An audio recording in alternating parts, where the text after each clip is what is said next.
When it comes to health and fitness, we say that movement is medicine here at One Wellness. We see that eating healthy food, whole food from nature, is extremely important and essential to maintaining optimal health.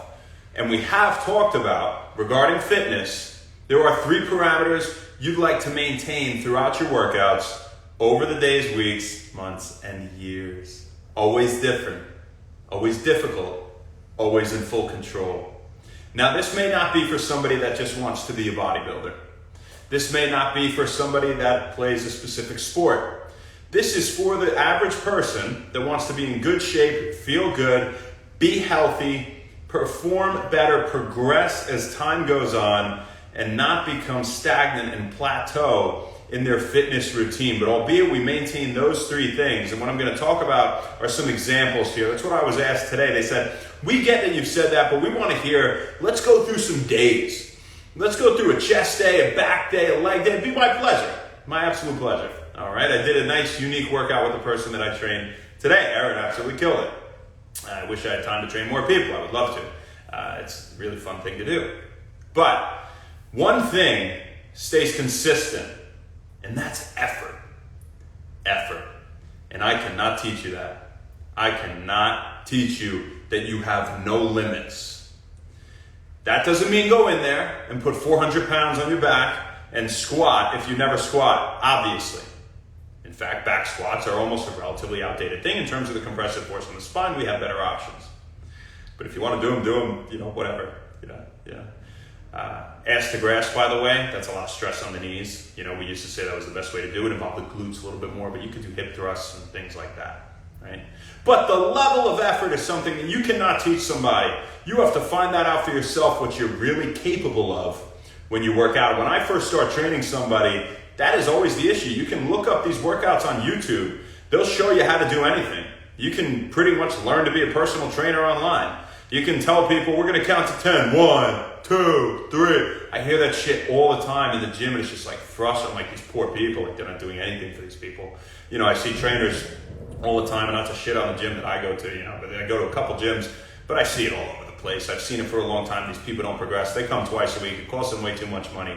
How can you do this on your own, right? So always difficult, always different, always in full control. That level of effort stays consistent. It has to be hard, you guys. That goes with the difficult thing, but it can be hard in different ways. So let's go through some examples to answer the question that was proposed to us today at One Wellness. What are some different types of spreads when we look at days like that? Well, let's take what I did today with the person that I trained. And today was it a leg day? Was it a cardio day? Was it a core day? It was almost a mix of all 3. And did we do just a core day last week? Yup. Did we do just a leg day last week? Yup. Did we do just a cardio day last week? Maybe. Maybe not. Maybe we did all drop sets. Always different, always difficult, always in full control. We've been training for over a year, and every single workout has been different. Every single workout for over a year. It is possible you could go to the gym really indefinitely and like mixing numbers to make a phone number or base pairs to make DNA, for those of you who are biology nerds, and nucleotides. Well, you can make all these different combinations and you can keep it different, difficult, and be in full control all the time, right? So what we did today, for example, was we had to start, typically we'll start with something weighted, right? We'll start with something weighted because you only have that power in the beginning of the workout. So if I were to do, say, some form of a squat or some form of a deadlift or a heavy row or pressing, we would typically do that first. Today wasn't that day. We didn't do anything like that. What we did was a lot of intense cardio and a decent bit of time under tension, which, by the way, time under tension, does that build muscle? Some of you who looked it up out there said yes, I'm sure.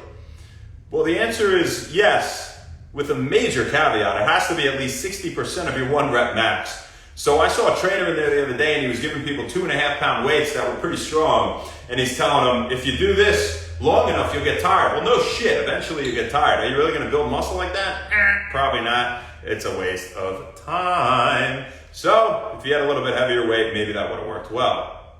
So what we started with was a combination of mountain climbers and hip thrusts.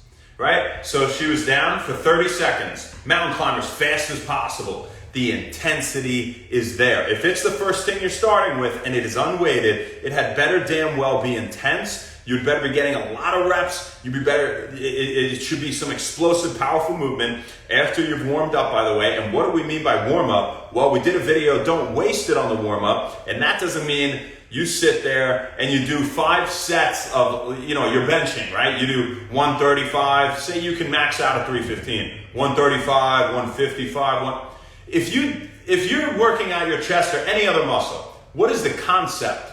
Again, we talk about understanding the system. It's understanding how the system works. You can apply these principles to anything. That's how I like to teach. That's how I like to train. I think that makes more sense to people. This way, when you're on your own, you can use common sense and knowledge to figure out what you need to do, how to manipulate the variables to have a successful workout or to be successful in nutrition and fitness in general and health, right? So what is a common denominator here? Well, you don't want to take that rubber band that is your muscle fibers and pull it apart and stretch the hell out of it.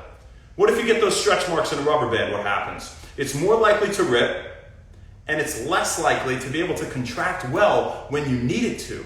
Hence, it's more likely to tear, just like your muscle fibers, in a bad way, not like the good type of tearing that happens with exercise and recovery. A strain, we're talking about here, or a rupture, even a full tear, right? And it's not gonna perform as well.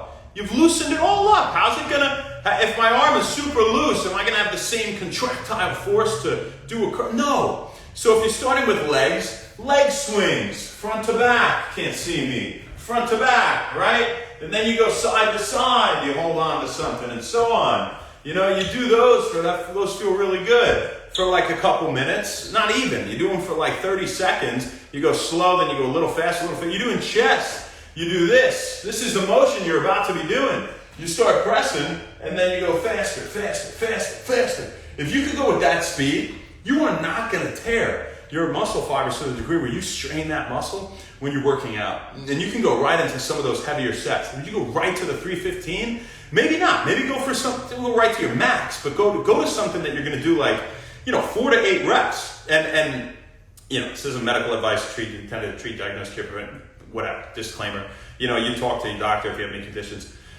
But as a general principle, guys, that is true. So what did we do today to warm up? Before we did these mountain climbers, before we did this stuff, how to do leg swings. Let's loosen the muscles that attach to your pelvis and to your leg bones, right? And your low back. And let's loosen them all up in dynamic directions. Dynamic warm-up is where it's at, but don't do it to the point where you're getting extremely fatigued. You just have to be loose enough that it still has the same contractile force, right? Does your muscle, but it's not going to tear when you put it through that range of motion rapidly. And that is what's very important. So we did some leg swings, then we did mountain climbers, bop, bop, bop, bop, bop. And again, the intensity was everything. She understands at this point what that level of intensity is. When I first work out with anybody, they don't know. They don't know. She probably would have thrown up from the same workout we did today a year ago, right? And I'm so proud of her for being in this position, by the way. She's unbelievable. So this one's for you, Erin. But I hope you don't mind me mentioning you here. This is with all respect and deep gratitude for the fact that you want to improve your health. And it's all you. I just put you in a position that you could do so and you realize what you can do. But the mountain climbers, then into hip thrust. And what do we do? Did I rest right away? No. So the other thing is, if you're doing this in the beginning, and I'm not using weight, it has to be intense and it has to be always what? Difficult, right? So she can hold a plank for minutes on end. So if I'm doing 30 seconds on, 10 seconds off, you think I'm gonna have her lay on the ground in between? No. She did it, she held herself in that plank, she did hip thrust. Now, when it got to the point where she was too tired, genuinely too tired, she knows what that means because she's been working out for some time now at an intense level of difficulty, right? Then, she'll go until she drops, right? In a healthy sense, of course. And typically when you think you have nothing left, guys, you have like 30% left. Look at the 30% principles. A Navy SEAL, I believe, came up with that. I think it's so true. Whether it's 30% or 20% more. Yeah, more, right? And especially when you're not using weight, you can really test yourself. So at that point, when she can no longer do thrusts, right? What do? We did drop and push up. So she hit the ground, That second rest of hitting the ground gave her enough energy to push back up. If she didn't have enough energy to push her whole body up, she would push off her knees. A slight modification to keep it as difficult as possible with as little rest as possible, because that was our goal with this particular exercise, to get her through 10 rounds of that in a row. Then we went over to the treadmill, held on to the treadmill. Treadmill was off. Fun fact, the treadmill doesn't need it to be on to have a great workout on the treadmill. Shane, what the hell are you talking about, man? It actually might be harder if it's off, unless it goes really fast, right? And you put it on. But she was holding onto the handles, and what do? We had her angle so that her legs were far back, and she's all propulsion, holding them, sprinting, moving the treadmill, moving the belt herself, shaking the phone here, moving the belt herself. We did a matter of reps there. Typically, if I do that, we have done that before, and I would do a timer. She'll go all out for 20 seconds, then she'll walk, keep it moving. It takes effort to keep a belt moving that's not on. That's not full rest. That's still challenging, right? But it's less challenging. It gave her enough time to gather her breath that she could go right away again. And if she had any dizziness, lightheadedness, was going to throw up, we would stop, right? But that's my job as a trainer, is to help push her to that degree where we really press the envelope so she keeps making progress little by little by little. And she's been making progress consistently even after a year, right? And I think that says something to the principles that we're referring to here and how well they truly work. I've worked out for a long time. I've done back day, chest day. I've done all these days every week, right? And one I don't like to miss is weighted core for myself and for my goals. If you're going to keep one, it should be weighted core. If you can handle weighted core, and if you can't, work your way up to using weight with core and devote a whole day to it. It's the most important muscle group. So, it helps with everything else, right, that you do in posture and stability, and it's just great for longevity and everything. And it helps your abs look good, and everybody likes that.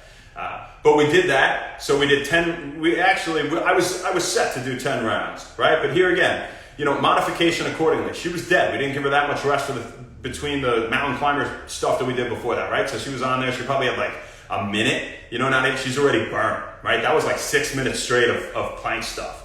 And, so then she's on here, burning it. And I could tell how many steps, based on her first set there, she could probably sustain for 5 rounds. And you can alter that amount as the rounds go on. It's not black and white. You don't have to do 10 steps each time, or 10 reps, or 20 seconds, or this and that. It's all about reading the room, reading the situation, just like in life, right? And so every situation's unique. At that point, she did 20 with great power, so she starts to slow up. 20's our number. Boom, boom, boom. So boom, boom, 1, boom, boom, 2. And it was with intensity, great speed. So she did that, then she would walk 10 seconds. If she needed more, I'd give her 15 seconds, because the explosive movement was really important here in this exercise.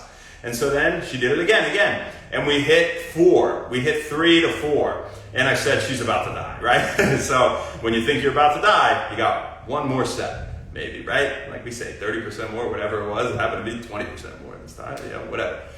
So we did one more. And then for that last one, I knew she could push more than 20. We did 30 steps. Or it might have even been 35. I don't know. I just let her go as well. And when she really slowed down, I said, give me 3 more steps. Get every inch out there. And when she was about to, okay, stop.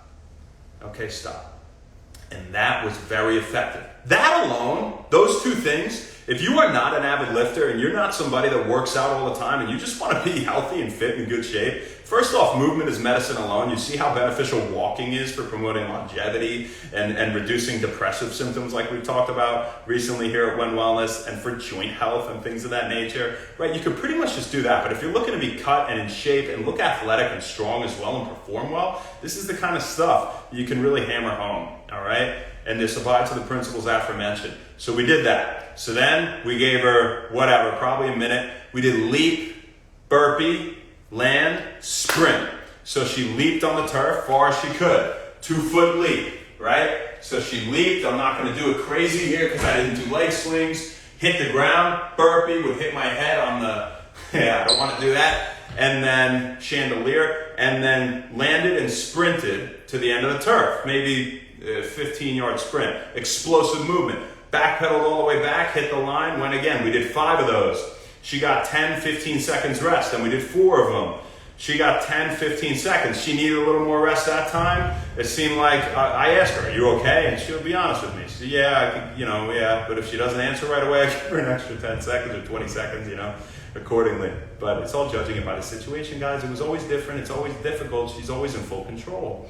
And so then she did 4 of them. Then she did 3. Then she did 2. Then she did 1. Then we went over and we went to the stair stepper. And we said, you know what? We haven't done curtsy squats in a while. Hit this portion of your glutes in the inside here towards the back, right? The inferior portion. And so we had her doing that at an angle. I had her doing it where she's stepping and she's facing diagonally. I'm sure you see people doing this all the time. We have never done that before. We've done curtsy squats. We've done, lunges. We've done, curtsy lunge holds. We've done pulses. We've done leg kicks, kicking back and pushing on the machine, right? Sometimes we typically focus on free weight stuff and the machines are at the end. I will say that's typically a consistent thing that we do. But, because free weights, you have to balance in many different directions, right? It's harder to have to maintain stable movement in a plane of movement when it could go anywhere, right? So keep that in mind. With free weights, it is an advantage as opposed to machines, right? And there's not much cheating when it comes to free weight stuff. So we did that, and I was planning to do 5 rounds. She did 2 each side, and you know what? She knows herself, and if she's about to get off that thing, she's dead. So I said, look, fine line between tough and crazy. So she did 2 each side. We had 10 seconds rest between each. I counted steps. Typically, I'll use a timer. I didn't use the timer today. I didn't really use it for anything except for the first thing we did, right? And so then, after that, she was dead. She went over, she was almost falling down. I said, 30 seconds, we're gonna do wall sits. Is she gonna get hurt doing wall sits at this point? No. And we've done wall sits many times working out. We've done squats, we've done all sorts of stuff like that. But what we did to make it different was she was against the wall, her back against the wall, and she was pulsing, sliding up and down, pulsing. Her feet were nice and far out, right? Different, focusing less on the quads, and a little more posterior chain, so on. Right, hitting different portions of the legs, the glutes that maybe we didn't hit last week or the week before, and just making it different and difficult, right? And she was in full control and it was completely safe. So she did that. We did a few sets of that. In between the pulse, she would hold it. She would pulse. I would count to like 20 or 30. She did 3 of those. Right, at this point, she's really, really dead. Went over right to the battle ropes. Took the big battle ropes. You guys are like, this is nuts. She's been doing this for 5 days a week for over a year, keep in mind. So if you jump right into this, it can be extremely difficult. Her cardiovascular fitness is just through the roof, right? Even better than mine, I would say, to be honest. And so if someone put me through this, I'd have to, my life would have to depend on it. So I do a lot of drop sets, things like that. But anyway, so she then went over to the battle ropes, and explosive movement, her whole body. Boom, boom. Boom, right? I'd rather go nuts and do 10 good ones than do 30 like this. And there are days where we've done one arm. There's days where she's held a squat and done it. There's days where she'll just do 1. She has to keep it here, works the shoulders more. All sorts of different ways. Like this, it's more biceps, right? And so always switching it up in that regard, right? In really every regard. And so then when she couldn't do any more, she held the ropes taut and she sat back in a squat with her back flat. She sat back in the squat, the ropes held her up, and then she went right into another set. We did a few of those. Then we did some step-ups, and we've done step-ups before. We've done step-ups with weight on the box, where you step up, and then this leg's on the box, you step up and down. Leave the leg on the box, up and down. We've done it with a kettlebell in one hand. Step up. Kettlebell comes off, kettlebell touches, other foot down, and so on, right? Kettlebell is the opposite, the leg that is on the box, right? Another good one for glutes and propelling force. And so instead of doing it like that, we had her just stepping up. Her legs are shot at this point. Am I going to give her weight at this point? No. I wouldn't have killed her this whole time if that's what I was planning on doing. We would have done that earlier in the workout. Use your head, So at this point, and this comes with experience, understanding, when to taper off or when to add weight or when not to, and this and that, and blah, blah, blah, blah, blah. So there's not a black and white formula I can give you aside from maintaining those parameters that I've been saying this whole time, always different, always difficult, always in full control, and an intense level of effort the entire time. And so she did that, and when she stepped up though, she landed both feet, then did a squat, then 1 foot down, same leg stayed on. we're going to kill one leg. Then she did it for the other side, and so on. If the one leg is weaker, we'll do that side first. If the one leg's weaker and we did the other side first, we'll give her an extra 10 or 15 seconds between so we can get more on the other leg. If we give her extra time in between and we do the other leg and she can't do as many, we're going to rest and do another set with that weak leg and improve its strength. And so then we ended with some box jumps, and it was under an hour, you guys. It was under an hour. We did all that stuff. Efficiency. So here's another example of a leg day. I'm realizing this video could be pretty long, but I'm trying to thoroughly answer your question. So here's another example of a leg day. Is you go in there, you do your leg swings, you grab a dumbbell, and something you can do a jump squat with, where you can hold it here, right? I'm holding the dumbbell vertical, coming here, jump, jump. This motion's important. Would I have her have the dumbbell out here and her back's coming forward? Of course not. It's tight to your body. You're in good control of it. When you punch someone, it's in your body. You don't punch out like this. You lose all your power, right? If you're going to catch a ball, you don't catch it like this. You just step over and catch it. Everything from in tight. When you deadlift, you don't reach out and pull it here. It's how you hurt your back. You make sure it's really close to your body, almost riding your shins, right? And so that concept you can apply to like everything, right? There's so many different types of workouts, and it was no different there, right? So with the jump squats on the day that we did that, and we've done that a few times, but she's doing the jump squats, 20 seconds on, 10 seconds off, 30 seconds on, 20 seconds off sometimes if we use a lighter weight. We'll do that 10 times, guys. That could be your whole workout. You could walk out of the gym in less than 10 minutes. It's never the same amount of time.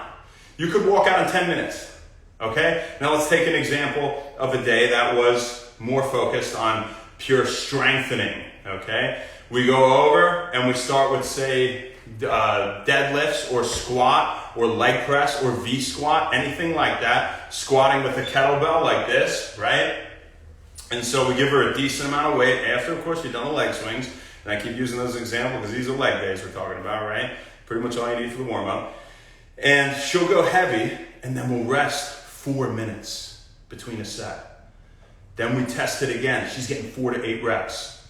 We'll do 3 or 5 sets like that. Then we get into some other stuff, right? Then we get into the body weight lunges or lighter weight lunges and things like that. Hip thrusts. Some days we go in there, we do 30 sets of hip thrusts. And that's it. We do 5 heavy, then we knock out a 25 set drop set. 30 minutes, she's gone. And burn. And guess what? Always sore because we're shocking the muscles, right? Some days on chest day, you go in, you do weighted push-up drop set. If you have a partner, it's one of the best things you can do if you have a strong chest, shoulders, tries.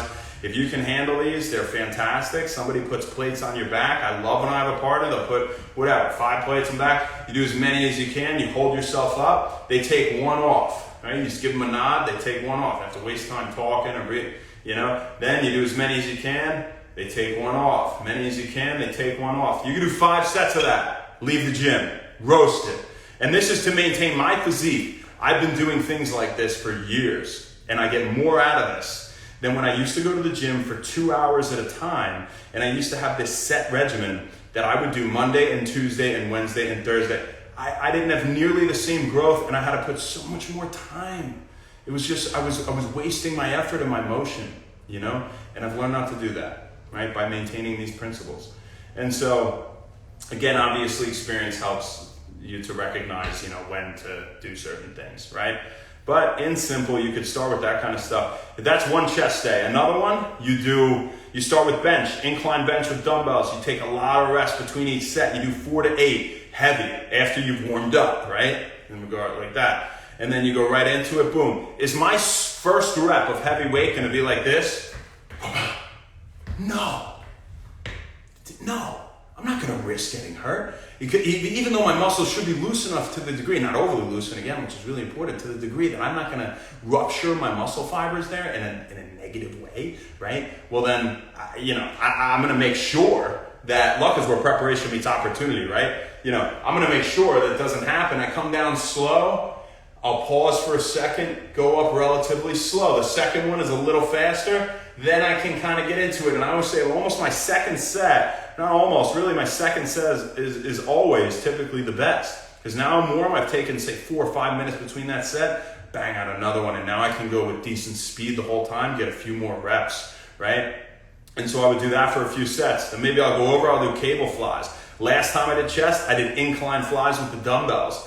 The time before that, I did flat bench flies. The time before that, I did push-ups combined with renegade rows, right? And you know, so it's just always switching it up. It's always different. It's always difficult. And you're always in full control. Maybe at the end of that day, I would do those push-ups of weight. But am I going to go heavy like that at the end when I just did that? No, I'm going to take one plate, put it on my back, do as many as I can. Maybe I'll take 30 seconds or a minute, put that plate on my back, many as I can. Can't do any more like that. Maybe I'll go to a German push-up. I'll put the hands all the way out, do push-ups like that. If you can't do that, that's fine. You just do regular push-ups. If you couldn't do the weighted in the first place, you do regular.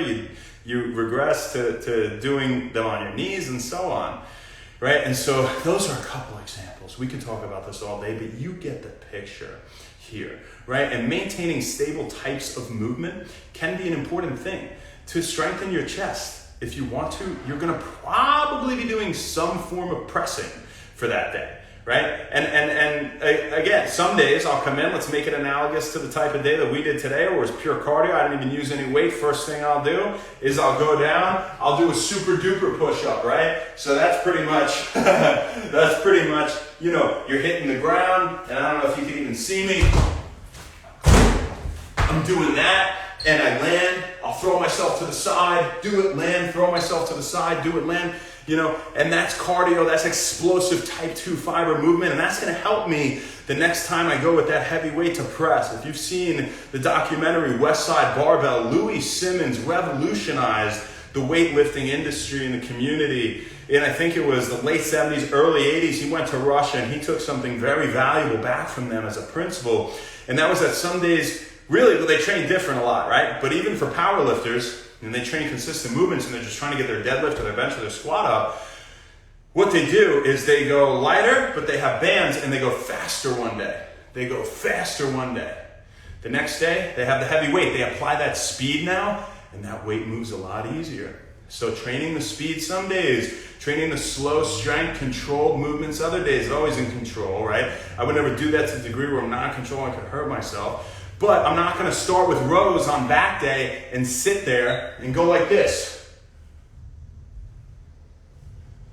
Because if I just do this, I'm not going to do this. Right? I risk getting hurt. I'm not in full control of that. But I will do this.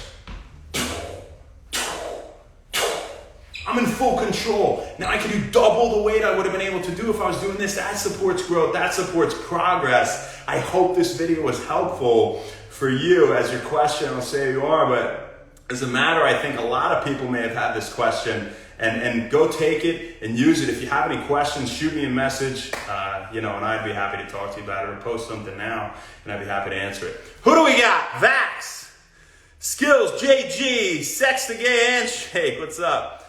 Master Slim, how you doing, Ben? What's up? She's a beast, dude. She's a beast. Absolute beast. OJ, what's up? Omar. It's Charlie, bitches. What's up, baby? Chris. Taquito, burrito, bambito. It's just taquito. What's up? Used to get those from 7-Eleven back when I wasn't as healthy. I was a young kid. Aguero. I wouldn't eat those now. I'd feel like shit. It's about Mo. All right, Mo. It's about you. Fiend. Autumn's daddy. What's up, Bull City King and a contour? Stefan, Sabrina. How you doing? Thank you, girl. Yeah. Hope you're having a great day. She is a beast, and that's another beast right there. Beast from the East, Master Dave Astron. How you doing? My man. I'm sure you killed it today, too. Andre, what's up? What's up, Ma? I love you. Yeah. That's right. African. Malcolm. Sabia. Malcolm, what's up, dog? Love you, man. Long time no see. Sabia, love you, too. I'll see you soon. What are your... Yeah, it's a good question, Ben. So in replacement of the back squat, you know what I like to do? I like to just hold the weight. You can also go with, say, a front squat, right? But you know what's a good machine? And I don't typically love machines, but for legs, they can be beneficial, especially. You can can load the plates on there. The V squat is something that I saw a lot of progress with, where your back is against that pad and your shoulders are under the other pad, and you unhinge it, you come down, the platform's angled up like this, and man, those are good. I like those a lot. I would say squatting with a kettlebell like this. I would say the kettlebell touches the ground flat, right? I would say not going down like this and bending forward, right? One of the first movements is the butt tilts back and you come down and this thing doesn't move. What's important subtlety there is that your arms aren't bent. They hang. Because they hang and they give you the range of motion, that's where the kettlebell touches and comes up. That's where the kettlebell touches and comes up. This isn't moving, right? And that's relatively constant factor, an important little subtle nuance when it comes to doing squats. So I would say stuff like that, the V squat, leg press, of course. You could do variations where you take the landmine row bar, you hold a squat in the landmine row bar, you can get an isometric bicep workout and hold it and do squats on the landmine row. Keep those hands nice and tight if you could, or you could keep them here and kind of rock back a little, Another thing you could do is you could tie a band to some sort of bar. You wrap it around, step through it. You can lean back and you can do squats with weight like that. That's another good one, allows you to lean back, hit a little posterior chains that we might not be used to doing. So those are a couple examples, man. I hope that was, useful. Kristen, C9, Ash, what's up, pretty girl? Hope you're feeling good now. Better, at least. Brandon Malone, John, CC, Dominic Skater, and Meg, what's up? You got it, man. Yeah, me too, dude. I'm too old for that shit. Everybody's too old for it. It just doesn't make sense, There are better ways to do it, and if you want to do the back squat, if you absolutely love it, you could put the safety bar a little below 90, and you could do it. Just maybe don't go as heavy. Make that something you do later in the workout, a little bit lighter weight. If you could hit 4 plates on that, maybe go 225 later. Go up, go slow eccentric, stuff like that. It's a nice finisher, But it's kind of good stuff. All right. We got to go ship Super You, so as for now. So we got for you, folks. We'll see you tomorrow, baby. Not sure where, not sure when, but we'll see you then. You have any other questions, you send me a message. We'll put you on the list for some future videos. And you guys have a fantastic rest of your day. Happy Wellness. See you later.